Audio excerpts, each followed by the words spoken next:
કોક તો છોકરી બતાવો, અમારો એકાદો પ્રસંગ તો પતાવો. ઘણા તમે જો 35 40 વર્ષ સુધી જોવામાં હળિયું કાઢે, પછી આવું બીજાને કેતા હોય. એક છોકરો તો છોકરી જોવા જાય ને, જ્યાં જાય ને ઓલે લોકો ના પાડે, હતરક જગ્યાએ ગયો, પછી કંટાળી ગયો, નહોતો જાતો. પણ એનો બાપા કે જાને કદાચ કરમ આડું પાંદડું હોય તો એ ભાગ ખુલી જાય તો મેળ પડી જાય. મારે કે તને પરણાવું કે લીલ પરણાવું, ખર્ચો તો હરકો જ થાય. જા બેટા એ કે એમ હિંમત નો હારી જવાય. 18મી છોકરી જોવા ગયો, તે છોકરી આવી ચા લઈને, તે કાળી કાળી કુબડી ને, હા જાડી ટીપણા જેવી, ચીબલું નાક ને, તે ઓલાને એમ થયું કે હા પાડી દે. એટલે ચા પીતો તો પછી વડીલો બહાર નીકળી ગઈ કે 2 મિનિટ તમારે વાત કરવી હોય તો કરી લ્યો. વડીલો બહાર નીકળ્યા એટલે ઓલી છોકરીએ આ છોકરાને કીધું કે સોરી, તમે દુઃખ ન લગાડતા, તમે મને પસંદ નથી. ત્યાં તો ઓલું રોવા મીડ્યું. છોકરી ગળગળી થઈ ગઈ. એ કે તમે રોવામાં, આવડો મોટો સમાજ છે, આવડી મોટી દુનિયા છે, તમારું ક્યાંક થઈ જાય. ઓલો કેવાય તારા જેવી કાળી કુબડી એ ના પાડી, હવે બીજા કોણ હા પાડે? આમ મારાથી કેવે થાય તો ગ્રીન મેરેજ થાય. એક ભાઈ કહેતા હતા કે તમે જાન લઈને ગયા હોય અને કન્યા વાળા ડિસ્કો કરવા માંડે ને એટલે નક્કી કરી લેવાનું કે આની બધી ઉપાધિ આપણા ઘેરે આવે છે. કારણ કે નકર છોકરા વાળા જ નાચે, છોકરી વાળા નહીં. પણ છોકરી વાળા એટલે નાચતા હોય કે આપણે ઘડીક નાચવું છે ને પછી આવડા નાચ છે આખી જિંદગી. તા થૈયા કરી. હા, ગામના પાદરમાં 4-5 જણા યુવાનો બેઠા હતા. એમાં પરિયો પિત્તળ નીકળો ત્યાંથી. એનું નામ જ પરિયો પિત્તળ. શું કામ? પિત્તળના જ દાગીના પહેરે. આ હોનું પહેરવાના તો હમ કાચેલા, કારણ કે આટલું બધું મોંઘું કોણ પહેરે? નબળું તેને ફાવે નહીં. પરિયો પિત્તળ નીકળો ફેસેકના ઘરેણા પહેરીને. અને આ 4-5 યુવાનો બેઠા હતા ને, એમાંથી એક જણાને પરિયા પિત્તળે કીધું કે આ જગા લાડવા કેદી ખવડાવવા છે? તે જગો ઉભો થઈ ગયો કે કાકા તમે ક્યાંક આગળ હાલો, સંબંધ કરાવો તો લાડવા તો આપણે કાલ ખવડાવી દે. ત્યાં તો પરિયો પિત્તળ ટપી ગયો. આટલા ટાઈમમાં કોઈ દી બોલ્યો? હા, અમને કેને મોટા 3 દી ન થાય, હું પરિયો પિત્તળ જે ગામમાં જાઉં ત્યાંથી પાછો ન આવું. અને ક્યાં છોકરીઓની તાણ છે? મેળામાં તો જો કેટલી છોકરીઓ. હવે મેળાની સમાજને હું લેવા દઉં? જાય કે અત્યારે જી કે અશોકની એમ્બેસેડર નું કહી દે, અને હવારમાં અહીં પાદરમાં આવી જાય છે 7 વાગે, એટલે ચડતા પોળનું મુહૂર્ત લઈને આપણે જાય, ત્યાંથી પાછા ન આવી. હું પરિયો પિત્તળ બોલો, બીજું ન બોલું. ઓલો જગત બિચારો ગયો અશોકભાઈ પાસે કે તમારી એમ્બેસેડર, તો કે ભાઈ કિલોમીટરના 10 રૂપિયા થાય. એ કે કાંઈ વાંધો નહીં, સવારે 7 વાગ્યામાં ડીઝલ ને બધું નાખીને કમ્પ્લીટ રહી ગયું, વાંધો નહીં, કે સવારે હું 7 વાગે આવું છું.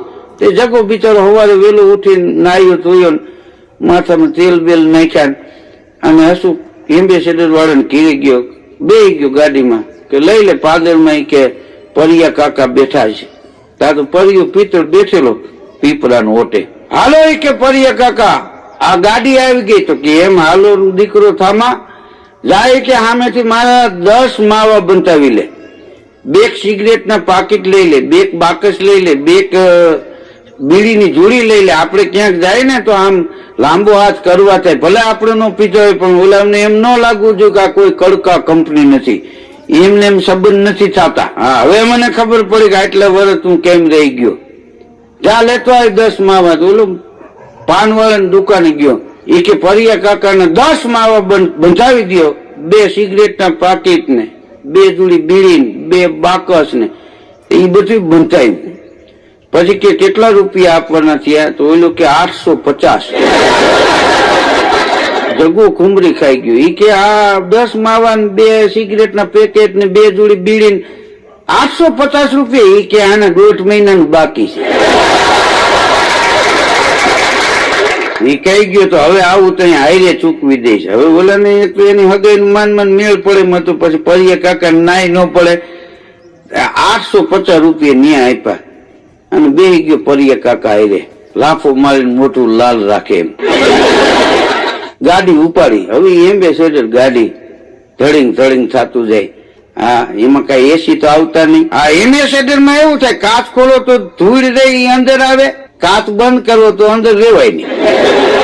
બ્રેક તો સેટા હોય ત્યાં મારવી પડે, ત્રીજા પેડલે લાગે, ડાયરેક્ટ ન લાગે. આ તમે અરજી 2-3 કરો કેમ કામ થાય? એવી રીતે આપણે લેન્ડલાઈન ફોન હતા ને એ વખતે એક ભાઈએ ફોન લખાવેલો. હા, તો 2.5 વર્ષ ધક્કા ખાતા, છેલ્લે ખાર ખાઈ ગયો. કે ભાઈ હવે નો દેવો મારો ફોન રદ કરી નાખો.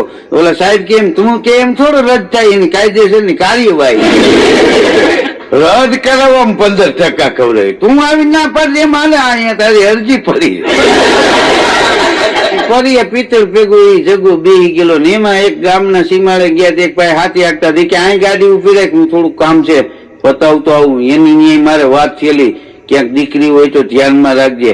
અને તું અહીં બે જગાને ને અશોક એમ્બેસેડર વાળાને ન્યા બેહાડી ને ઓલા હાથી વાળો હતો ને ન્યા ગયો ને હાથી ઉભું રખાયું. એટલે કે તે ઓલા બળદ ની વાત કરી હતી કે બોલો કે હવે મારે બળદ લેવા ગયો, કાકા વાં કે 1000 રૂપિયા મેં ઉઠી જ દીધી, આ કોણ દે?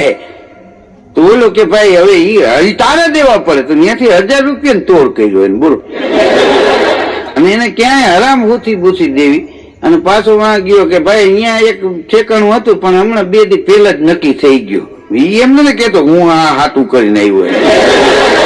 અને હાલો ને ભાઈ કે ઘર ક્યાં થોડા છે, હાલો બીજા ગામ. હા, અહીં તો સલગ સલાણું કે ખીરે પાણું. હા, અને એમ્બેસેડર લઈને ઉપડ્યા ને તે વળી એક ગામના પાદરમાં એક ભાઈ ભેહું ચારતો હતો, તે ન્યા ગયો. એ કે ભાઈ અહીંયા એક છોકરીની વાત હતી કે તમે અહીં બેહો પેલા હું જાણી લઉં. તો ઈ ન્યા ગયો, ઓલા જગોની બેઠા હતા એમ્બેસેડર માં. ઓલાને જઈને કે ભાઈ ઓલી ભેંસ ની વાત થઈ હતી. હા, તો મેં ઓલાનું ગરાગ આવ્યો તો વેચવા ન દીધી, તું તો પાછો આવ્યો નહીં. તો કે હવે ભેંસ નથી લેવી. એમ થોડવા લઈ કે આ ખરાબ ઉપર અમે સીમાડે ગયા અને એમ્બેસેડર માં પંચર પડ્યું, ન્યા ઈ કે જેક માર્યા, આ ગાડી પાડું કોણ દે?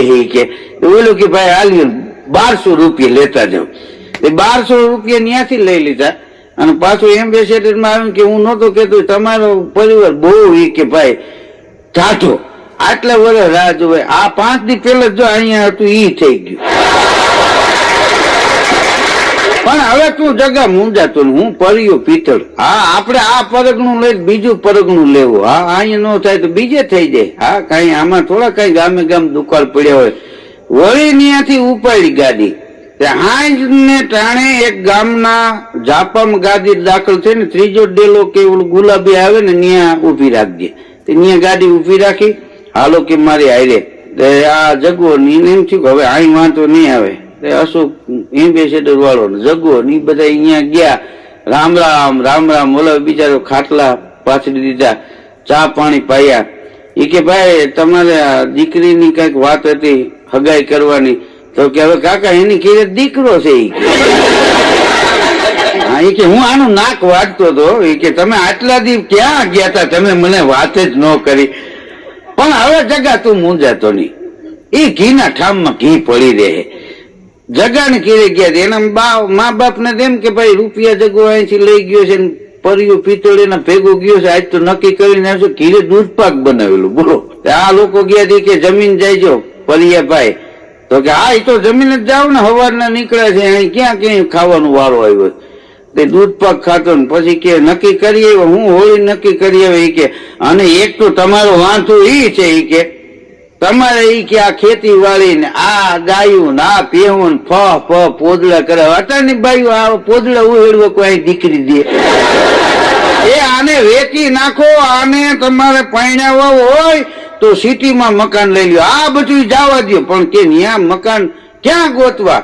તો પરિયો પિત્તળ વાંદડી પાના જેવો. અહીંયા બિલ્ડર આયરે પાછો એનો ભાગ. અરે એ કે તમને 22 લાખમાં ટન ફ્લેટ લેવડાવી દઉં. આપણે જાય એટલે પૂરું થઈ જાય. 25 લાખનું ફ્લેટ છે એ 22માં તમને મળે. હા, આ પરિયા પિત્તળ ના હિસાબે.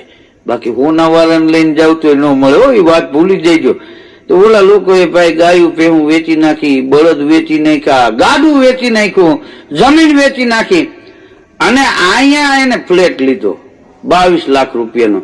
અને કે હવે અહીંયા ધંધો શું કરો? અરે કે રિંગ રોડ ઉપર પાનની દુકાન બનાવો અને લખો ડિસ્કો પાન આવું. હવે આ આપણો 150 ફૂટ રિંગ રોડ નીકળ્યો છે. હવે ત્યાં કોણ ભાઈ ઉપાડીએ? ત્યાં પાનની કેબિન મોટી બનાવી. હા, 25,000 ની ખાલી કેબિન થઈ. આ પેન્ટર ને 5,000 દીધા પાન સીતરવાના, ડિસ્કો પાન ના નામ લખવાના. ત્યાં કઈ ચંદુ બંધુ હાલે નહીં. હું કે તપાસ કરું છું. કેટલો ટાઈમ વયો ગયો. પછી એક દી પાછો પડ્યો પિત્તળ ત્યાંથી નીકળો. ત્યાં જગાના મા બાપ ને ઈ આવેલા અને જગાને કેતા હતા કે આ ધંધો કે આમાં કઈ વળતું નથી. ત્યાં પડ્યો પિત્તળ ગયો તો ઓલા ખાર ખાઈ ગયા. એ કે ભલા માણા હજી તમે અમારું કઈ કર્યું નહીં. તો પરિયો પિત્તળ શું કે ખબર? ઈ કે હવે આપણે જ્યાં જાય છે ને ત્યાં ઈ લોકો એમ કે છે કે ભલે એ લોકો રાજકોટ રહીએ, રાજકોટ ધંધો હોય, પણ ગામડે થોડી ઘણી જમીન તો હોવી જોઈએ ને. ગામડે જમીન છે તો કે ના. ગામમાં મકાન છે કે ના? તો કે ગામમાં મકાન નહીં અને ઈ કે સીમમાં ખેતર નહીં. ત્યાં દીકરી કોણ દે તમને? હવે તમે જાણો ને ભગવાન જાણે.